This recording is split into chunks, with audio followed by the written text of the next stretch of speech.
पवित्र जागर अवसर में प्रसिद्ध पवित्र विभूति क्षेत्र गोरखनाथ पीठ हो उठी चलचंचल। जगतसिंहपुर जिलार अन्यतम प्रसिद्ध पवित्र विभूति क्षेत्र गोरखनाथ पीठ सकाळु सकाळु पीठरे हजार हजार संख्यार भक्तों समागम देखा मिली। श्रृंखलित दर्शन पर स्वतंत्र व्यवस्था कर प्रभु गोरखनाथ पीठरे उजागर रही दीपदान कले अनेक पुण्यफल प्राप्ति होता है, मनोस्कामना पूर्ण होता है बोली विश्वास रही।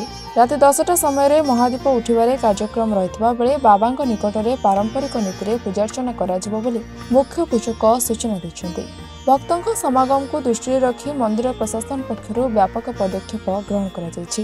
ओम निरंजनो निराकारो निर्विकल्पो निरामय अगम्य गोचर लक्ष्य गोरक्ष सिद्धवंदित विश्व तेजो विश्वरूपो विश्ववन्द्य सदाशिव विश्वनामा विश्वनाथ श्री गुरु गोरक्षनाथ नमस्तुते अनंत कोटि ब्रह्मांडर नाथ अविनाशी अजनी शंकर शिव गोरक्षनाथंकर एही ओडिशा राज्य रे जगतसिंहपुर जिलार अवस्थित यह विभूति क्षेत्र पवित्र क्षेत्र ए क्षेत्र आज राति 4टा समय भक्त मान समागम जमी।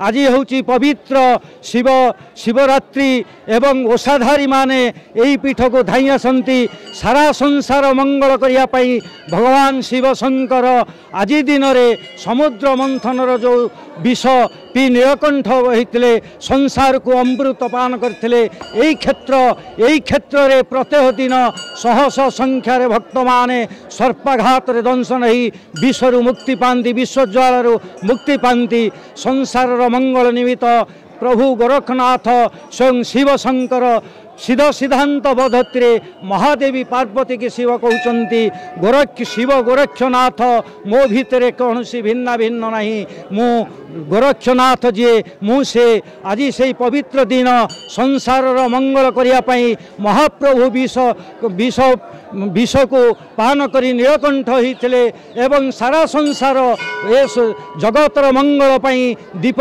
प्रज्वलन करिथांती एवं महाप्रभु पीठरे प्राप्त 3.5 घटिकारु पहुड़ खोला नीति एवं 4 घटिकार मंगल आरती सकाल प्रभात 7 घटिकार खेचुड़ी भोग नीति एमती महाप्रभु नीतिक्रांति चलो। राति 10 घटिकार ओषाधारी माने सबु दीप जाली बेढ़ा चतुर्पाश जमती अनेक रत्न तारा भली दीप जलुथिबो ए बेढ़ा भितर ओषाधारी अपेक्षा करिथिबे केतळे महाप्रभुंकर चूड़ा मंडन करियो महादीप। आज से रात्रि पवित्र राति 10 घटिका समय रे महादीप महाप्रभु चूड़ारे पशिव। जय प्रभु गोरखनाथ शिव गोरखनाथंकर महिमा अपार ए अधम जहाँ किछि त्रुटि कही थाए सेति पई मते क्षमा करिवे। जय प्रभु गोरखनाथ। जगतसिंहपुर प्रताप कुमार सिंह का रिपोर्टर्स टुडे।